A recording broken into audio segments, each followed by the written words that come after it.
What should you do in a full day in Kanazawa, Japan? I'm gonna show you the top things to do, how to get around, and of course, the amazing food. And by the end of this video, you're gonna know exactly how to make the most of your time in the beautiful city of Kanazawa. And we're located in the Ishikawa prefecture of Japan, which if you look at a map, it is located in central Japan, but on the western coast of Japan. And I've just arrived to the train station, which is very iconic. I'm walking under it right now, the Torii, the gate. But this is one of the most iconic train stations in all of Japan, known for its mix of traditional and modern architecture. And this is probably the first sight that you'll see when you emerge. And it is a very popular spot. Everybody basically arrives here, takes a photo here, and it is really like the entrance to Kanazawa. I am hungry, I'm ready to go. We have a big day ahead of us. And yeah, I'm excited to be in Kanazawa and show you what there is to do and what to eat here. Have to go fast. It's beeping, pew pew. And as we walk, I want to tell you that Kanazawa is often compared with Kyoto for its history and especially for its charming districts and neighborhoods. But that being said, a lot of people also say that it's a bit less touristy, less visited, and maybe even more charming. And exactly 14 minutes after leaving the station, we've arrived. Welcome to Omicho Market. This is one of the largest covered open-air fresh markets in Kanazawa, and it's a place to come for, well, especially lots of fresh seafood because Kanazawa is known for seafood, but really every ingredient, food you can imagine all under one roof. There's a lot of street food stalls serving the local catch, and the seafood here is just incredibly ultra fresh. Somehow the fish in Japan just looks on another level than anywhere else. It's shining and glistening and reflecting. And then there's lots of crabs as well. And then there's a lot of little restaurants, little laid back restaurants, formal restaurants, everything all within this market. So it's one of the greatest places to explore, to check out the fresh seafood, the fresh catch, and especially to start eating when you're in Kanazawa. Oh, look at that dog enjoying the good life. We've been walking around the market for a little while. It's time to have our first snack and something that's really, really popular here. The line goes all the way around the corner. We're almost to the front of the line. It goes fast, but look at all the varieties. Corn, pumpkin, curry, Kanazawa curry bread, retro style.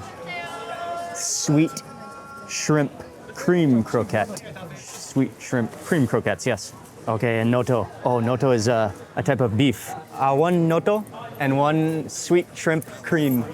Thank you. Okay, got it. So let's try. Oh, you can feel how crispy, how golden panko breadcrumbs. It's so golden and crispy. And most people just kind of hold the bag and pop it up so your hands don't get oily.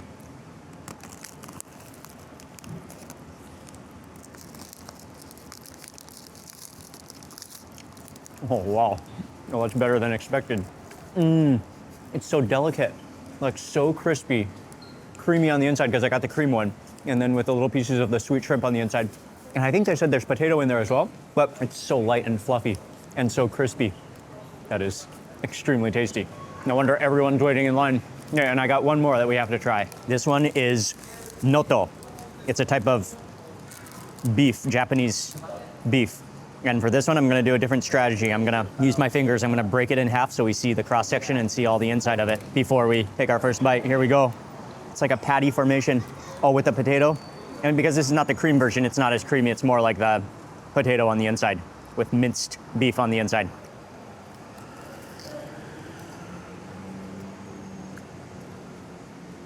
This one is more potato-y with the pieces of beef, and that crispy exterior just goes down so easily. So easy and tasty. You don't want to stop. Yeah, it's good. Okay. So delicate as well. Okay, we're finishing this and let's keep walking around. And that's why everyone stands right at this sign to eat, because there's a sign that says no eating while walking around. but it's okay to stop and stand and eat.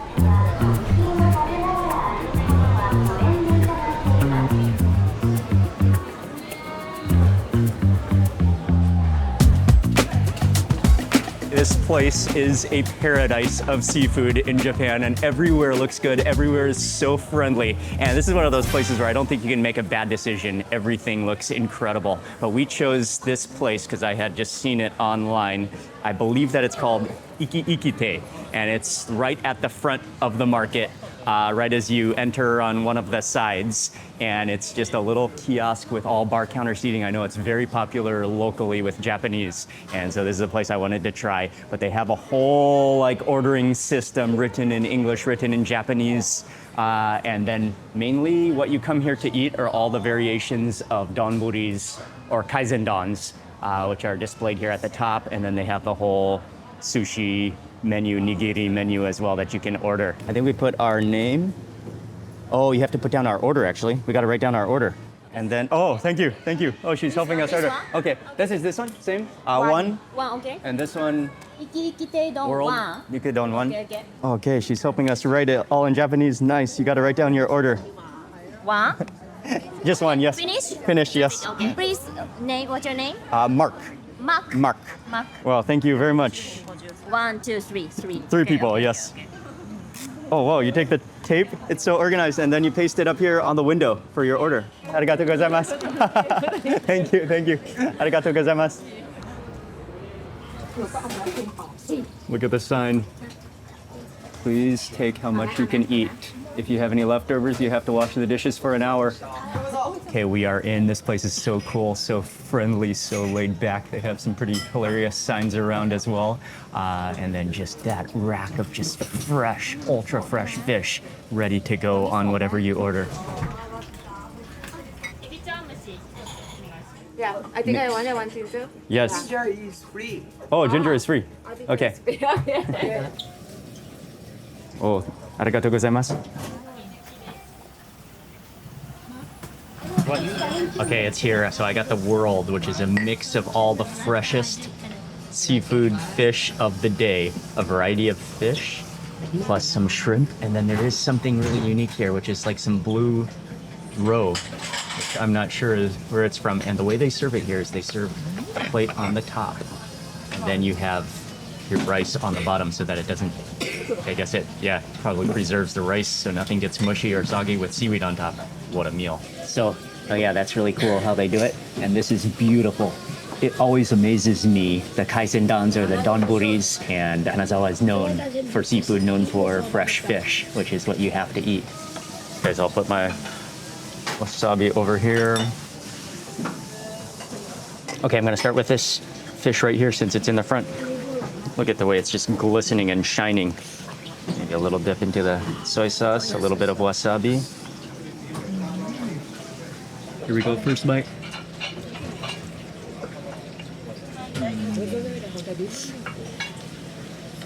All that melts in your mouth with some of the rice.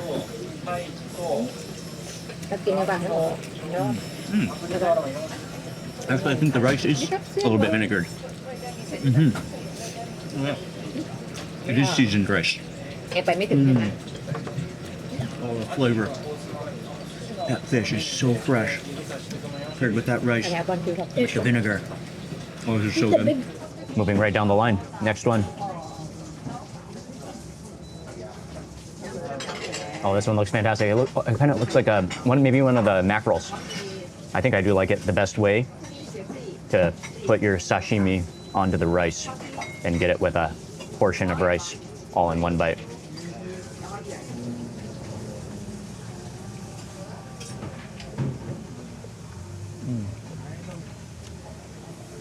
That is amazingly fresh. You know, when you just order nigiri, you might just get like a few varieties, but this is like a dozen different varieties of fish and seafood on here in one plate.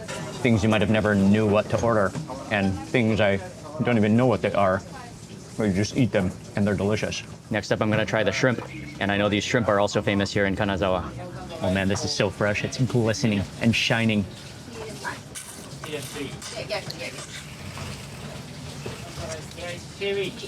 Wow. that melts in your mouth like butter. But it's sweet and fresh. Actually has a creamy, almost milkiness to it. Phenomenal. Okay, and now the miso soup has just arrived. You can see the miso soup is living. It's alive. It's stirring up on its own the fermented soybeans. Oh, wow. That's with fish, too. Oh, it's so soothing. I'm a huge fan of miso soup, and that is unbelievable. Next fish.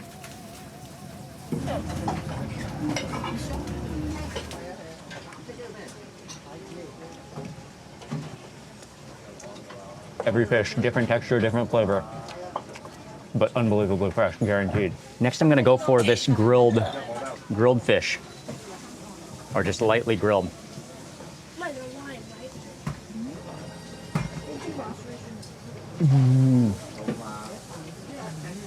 Has a smoky flavor, but then it's like pure butter. Wow. And I did add a generous amount of wasabi to that bite. So now it's time for the nodoguro. This is the local specialty of Kanazawa prized fish, which is the blackthroat sea perch. And he said specifically to add salt. Do we press this button? Maybe? Oh, Himalayan pink salt, nice. Oh, nice. Oh, it just divvies you out a perfect little amount of salt. Okay, I'm gonna pick this up with my fingers to get the full flavor. Here we go, this is something I was not gonna leave Kanazawa without trying.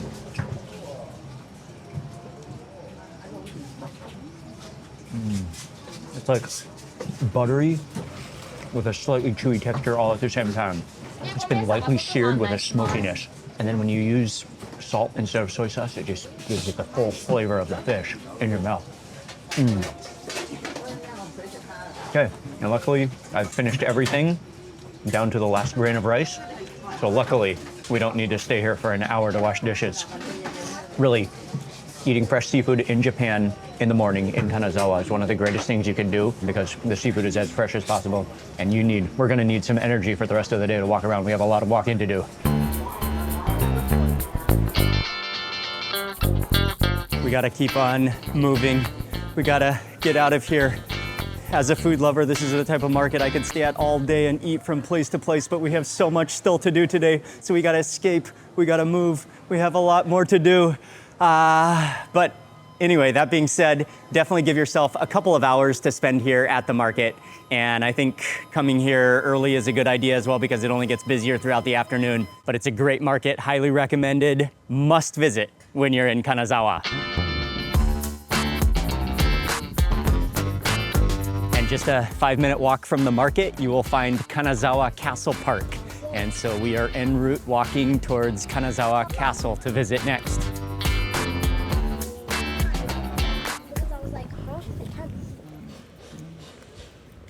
The castle grounds and the gardens are beautiful, the Japanese gardens, and then the castle is restored, and then also they're doing more restoration on it now. And you can just walk around the gardens for free, but I think if you go on the inside of the castle, there's an admission fee, but let's investigate. Okay, so we made it to the base of the castle, the entrance over the moat, although there's not a lot of water down there at the moment. We're gonna step inside of the castle, the open part, although they're doing a lot of renovation and construction. Adults, 320 yen, kids, 100 yen. Or check it out. Here you can get the Kenroku-en Garden combination ticket, and we'll be going there later for 500. I think we'll get that. Okay, got our tickets, ended up going with the combination ticket for 500 yen. That will give us access to the castle as well as the nearby gardens, which we're gonna be going to later on in the day. So to come into the castle, take off your shoes. Oh, because it's a beautiful wooden floor. I love all the signs. All the wood is beautiful. And then you step inside, immediately greeted with a history of the Kanazawa Castle.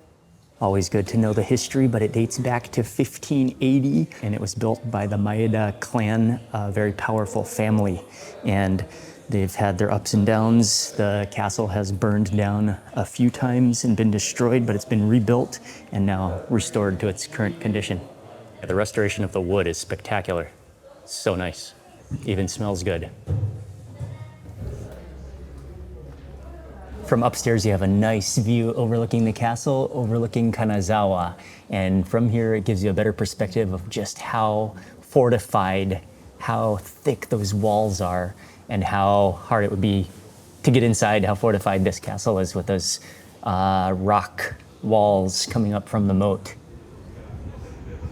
Oh, and by the way, one more thing that's very important for Kanazawa is that the Maeda clan who built the castle and who ruled with the castle are one of the most powerful and influential samurai clans in the history of Japan. And so this was a samurai stronghold in Japan.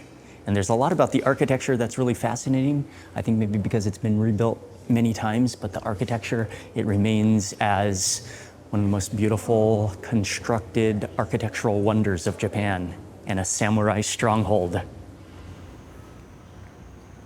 I'd say that was well worth it visiting the castle on the inside. And from here, we're going on our way next to visit what is one of the most visited, most popular, hopefully beautiful attractions in all of Kanazawa. Just a 5-minute walk, and then you cross the street and you will be at the entrance of Kenroku-en Garden, which is one of the most celebrated and considered one of the most beautiful Japanese gardens in all of Japan.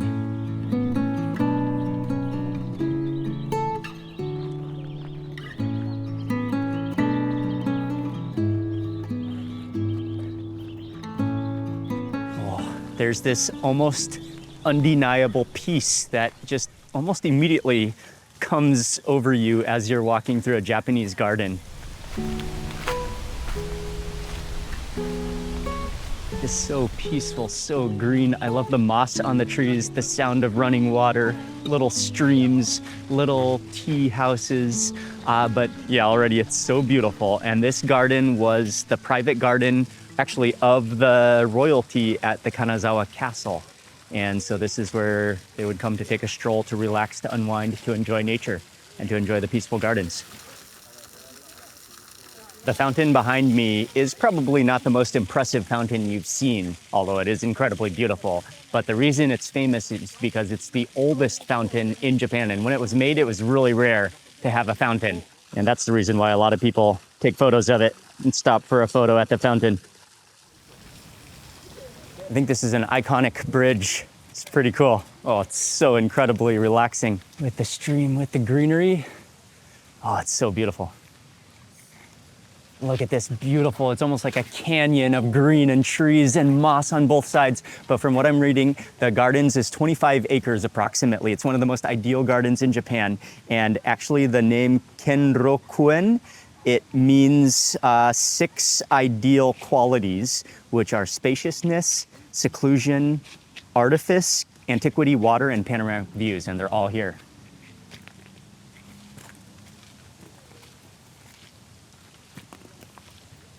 When you see a patch of moss like that, you just gotta touch it. Oh, it's so fuzzy.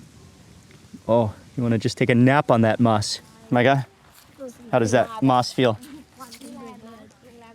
Be gentle with it. It's so fuzzy, huh?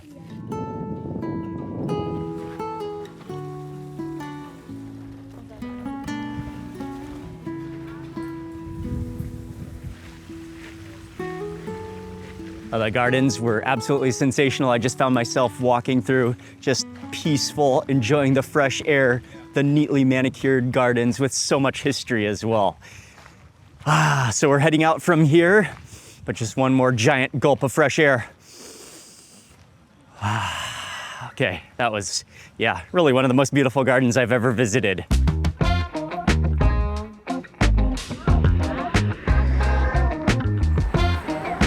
And then right out of the garden, actually on the side of the castle, just 5 to 10 minute walk away, I'm getting kind of hungry again, and we're gonna go to a restaurant that specializes in another dish that you cannot miss. You have to eat when you come to Kanazawa. Oh, this is the spot, so iconic. I smell it already. So we're here to eat Japanese curry, but not just any Japanese curry, the iconic Kanazawa Japanese curry. And this place is called Turban Curry. It's very famous, legendary, one of the highest rated Japanese curries in Kanazawa. And it's different from other Japanese curry. They say it's darker and it has a more distinct flavor, but we'll find out, we'll try it. This place has been in business, I think, for 50 years. We have the different sets here, the plain pork chicken cutlet. Pork cutlet is the most famous. They also have this giant combination, but I don't think I want the sausages, so I think I might just get the pork cutlet. Put the money in. No? Yeah. Put it in. I'll get the pork cutlet, medium, and I think I might get fried egg for some extra protein. So then you get your 2 tickets. And now we step inside. This place is incredible. Looks like a Japanese diner from 50 years ago. The aroma of curry. You pass them their ticket and they're scooping our dishes out right now, our curry. Oh, look at how thick and rich that curry sauce is.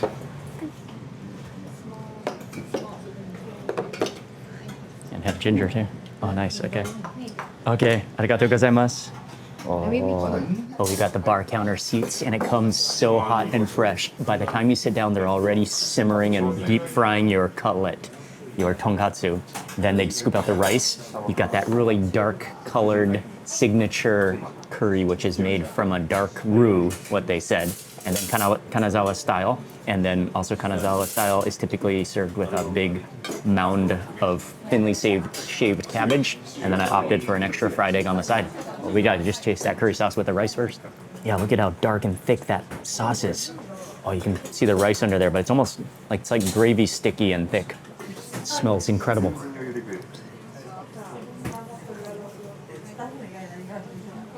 Oh, yes. That's so thick and sticky. It kind of sticks to the roof of your mouth a little bit, but in a really good way. Like the caramelized curry flavor. Oh, and as you take that bite, the flavor keeps on growing in your mouth. Just a little bit of heat. It's not spicy, but it's so soothing and warming and sticky and yeah, delicious. Okay, now with one of the pieces of pork before we scoop in with some toppings. With that crispy tonkatsu, fried pork cutlet, the crispiness coated in that sticky sauce. Oh, one more thing, did I mention it's served with a spork? One of the greatest eating utensils ever created. The best of all, a spork. It's the perfect thing you need because it's saucy.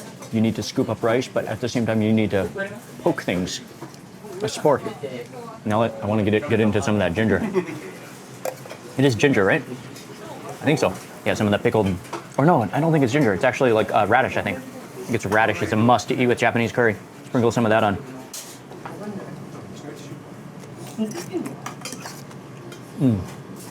That's the perfect contrast for the richness of the curry.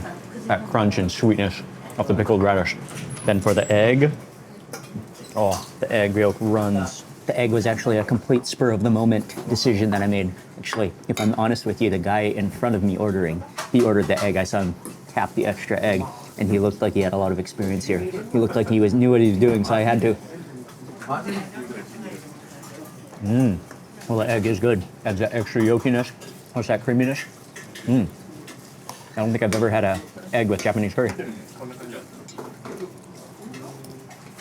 Okay, and then the final component to Kanazawa curry, you gotta have some cabbage. Oh, that's where the spork comes in handy. Got some of the egg. Oh, that curry sauce.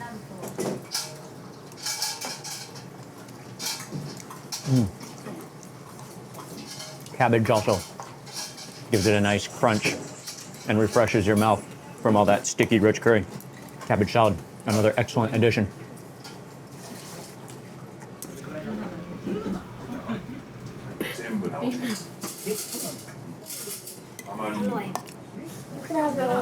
Check it out. You can just spork everything. You can get rice and curry plus egg and then spork the pork. Spork the pork. Yes. And it just makes me so happy. You eat this with a spork.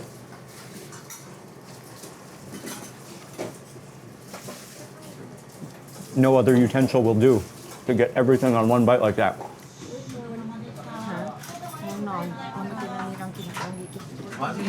Okay, one last genius usage of the spork. You save a piece of cutlet for your last bite, you poke it, and then you can scoop your plate clean. You can mop it. Oh, there's a lot of sauce, curry sauce on that bite.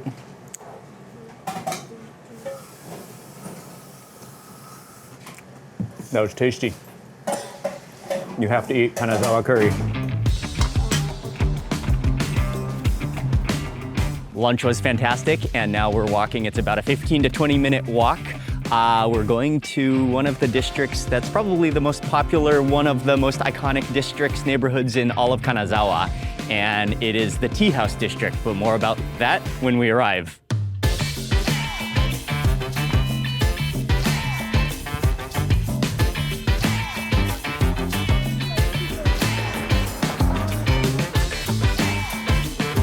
Welcome to Higashi Chaya. This was, and I guess still is, an area of Kanazawa dedicated to tea houses as well as entertainment. And I know there are some of the tea houses, there were geishas that also entertained guests. And now it's just an incredibly beautiful area of town, they're still full of tea houses, but it's also known for its incredible preservation of wooden Japanese architecture. And just walking around these neighborhoods, it's so pleasant, so beautiful. And I think we should be coming up on the main, one of the most picturesque, iconic streets. Oh yeah, here it is right here.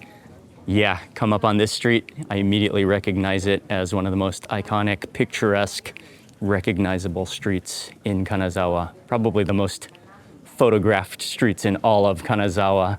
Both sides lined with incredible, beautiful, natural tea houses and just Japanese traditional architecture.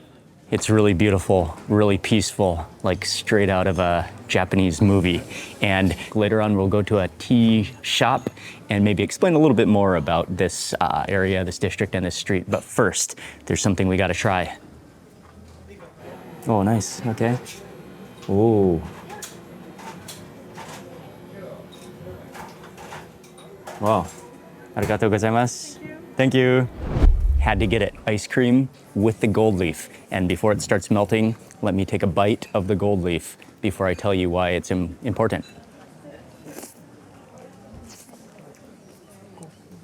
That is good soft serve. And the gold leaf, I don't think it has any flavor. The reason I specifically wanted to try the gold leaf here is because it has hundreds of years of history dating back to the Maeda clan, which we've been learning about all day. And they produced it for arts, for crafts, and also for decorations in temples. And all the way today, when Kanazawa is still the top producer in Japan. I think I read that they produce something like 98% of the gold leaf used in Japan, which is now used in decoration, used in pottery and ceramics, sometimes used in food. And so we had to try it. It's still part of the heritage of Kanazawa. And from here, I think we're gonna walk around a little bit more and then let's drink some tea.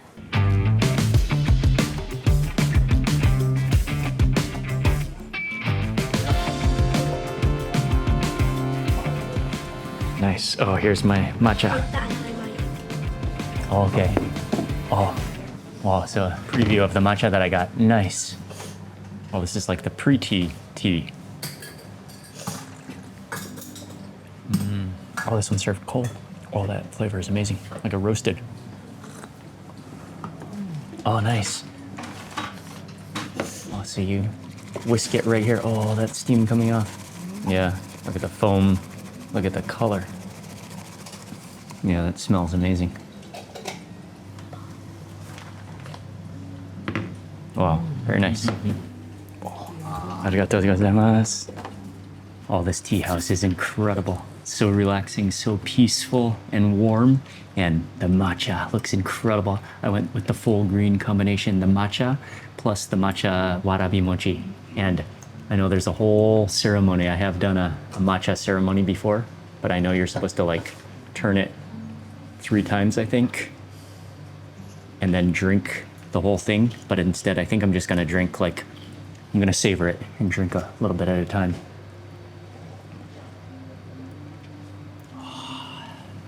Oh, that's good.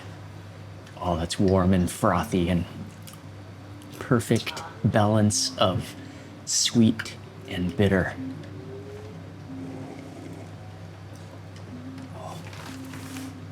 That's quality matcha. And then the warabi matcha. Oh, it's kind of, oh, it's soupy. Oh, it's in green tea. I thought it was just powdered on top, but it's actually like submerged within green tea.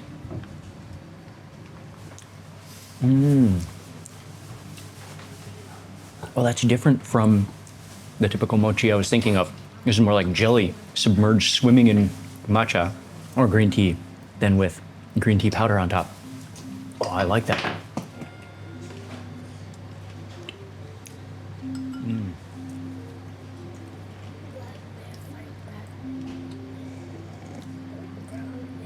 Oh, that's like amazing matcha. Let me just quickly explain to you about this area, the Higashi Chaya District of Kanazawa.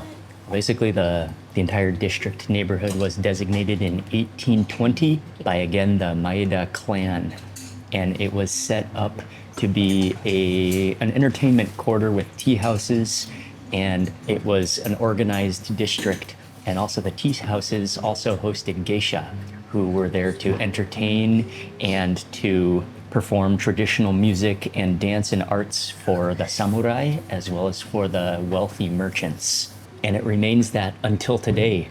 There's still working geisha tea houses in this area, but it's also a beautifully preserved area of Kanazawa and one of the most iconic area with the beautiful wooden tea houses. Okay.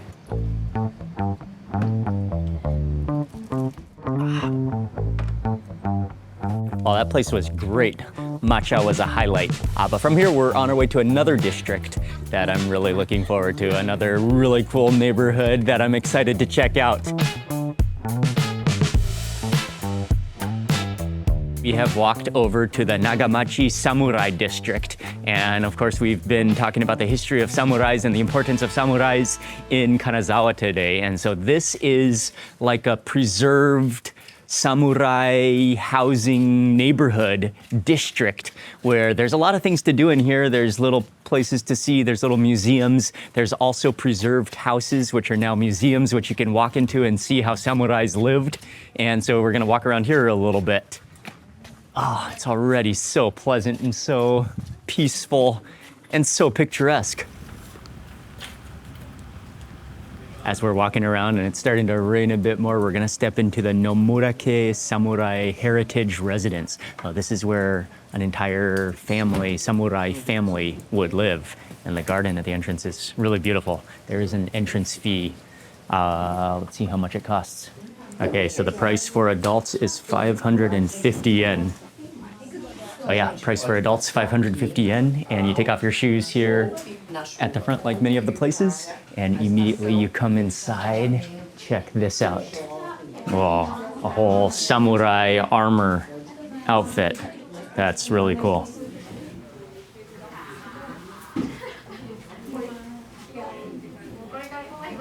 Yeah, this is a family home, but this was a samurai who was like an upper class citizen. And so it's quite a luxurious house. And what I like about it is this is a museum, but it's a living museum, and it's a home. It's really cool.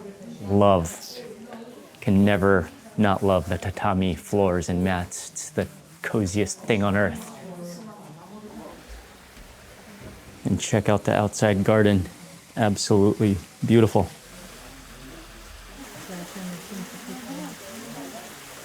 Exploring this house is beautiful. All the little gardens, all the little passageways, the wood. What I like is there's so many natural elements used: wood, stones, the greenery, the nature. But something that I'm really wondering, and you might be wondering about as well, is what's the difference between a samurai and a ninja? So the samurai were elite warriors, and they were to protect the feudal lords, and they lived by a strict conduct, like a moral and ethical code that they lived by. Ninjas, on the other hand, were also warriors, but they were spies and assassins, usually from the lower class, and that's why they wore usually black and like spied around and whipped around. So that's the difference between a samurai and a ninja. I just came upstairs to a room, but look at how beautiful this room is. The real highlight is looking out your window. What if you had a view like that, a Japanese garden?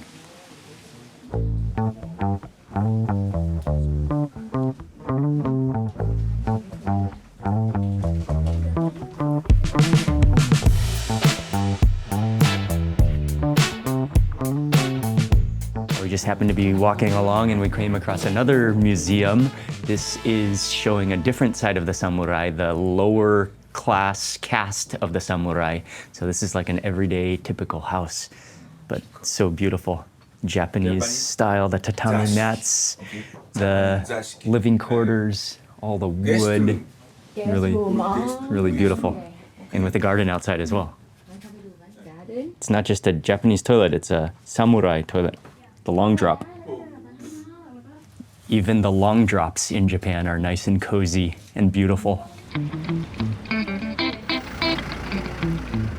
Exploring the Kanazawa Samurai District was beautiful and really cool, as well as insightful. And there's so much here, you could spend a while walking around here. But I am hungry again, and there's another dish that we can't leave without trying. Okay, I think this is the restaurant, and it's on a back street just next to the Samurai District. Arigatou gozaimasu. Oh, this restaurant is amazing. The service, the hospitality, the family-run restaurant. Anytime there's baseball on a TV at a restaurant in Japan, you know it's a laid-back, a great atmosphere. But I got the dish we came here specifically to eat is called jibuni, which is a dish. It's a duck stew, which is traditional in Kanazawa, and it dates back to the samurai times. So I got the full set with rice. There's looks like a seaweed salad. There's steamed egg. There's miso soup. And are you ready for the full reveal here? Oh, there it is. Jibuni. Oh, that's beautiful. Oh, immediately, that proof of steam smells amazing. Look at the pieces of duck lined up. That broth, or almost like a stew gravy, is shimmering. There's duck. There's some vegetables. There's some shiitake mushrooms in here, a variety of different things. Oh, even some wasabi in there, nice too, which we can try. Try that soup first. Oh,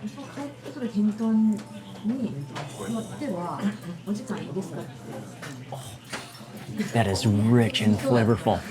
Really tastes like the bones of the duck have just been pressed out, that flavor from the bones of the duck. What I like about it is it's hearty, it's duck flavorful, but it's not doesn't feel too oily or rich.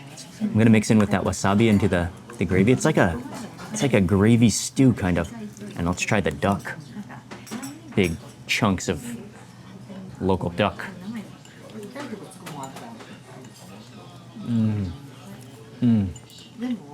The texture of that duck meat, really nice and bouncy. Feels like it's been braised for a long time. Feels like real natural duck. And then you can chase that with some of the rice. It's so hearty and warming. Okay, we got this little salad. That almost looks like grapefruit. And some nice little vegetables in there.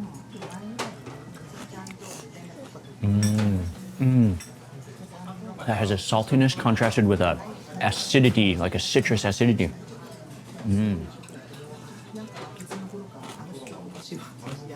So refreshing. Okay, and then the steamed egg comes in the set as well. Looks like chicken inside of here. Oh, that just melts. Look at how tender that is. Just disintegrates. It's almost liquefying. So delicate. Liquefies in your mouth. Okay, and let me stir up my miso soup. There's some mushrooms in here. These look like chrysanthemum greens.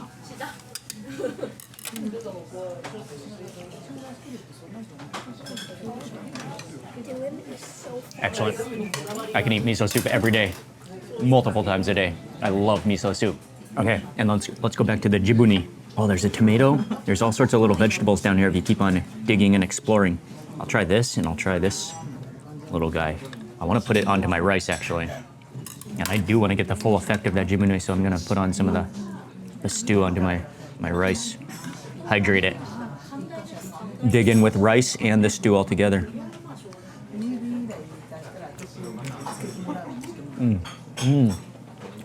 Now that I mix it in with that wasabi, that bumps up the flavor. But It's a really, like an ultimate comfort dish. And again, this is a dish that you have to eat. It's known in Kanazawa, and it's an ancient traditional dish here. Tastes like pure home cooking. And chased with some of the pickles. Fantastic meal, just hearty and very comforting. We made it back to Kanazawa Station where we started, and I hope this video gives you some ideas of what to do, how to do it, and especially what to eat when you have a full day in Kanazawa, Japan. And again, if you haven't already seen from this whole video, highly recommend it. It's an incredible city to visit with so much history, so much culture, learning about samurais. Yeah, I hope you have a chance to visit Kanazawa, and thank you for watching this video. See you on the next video.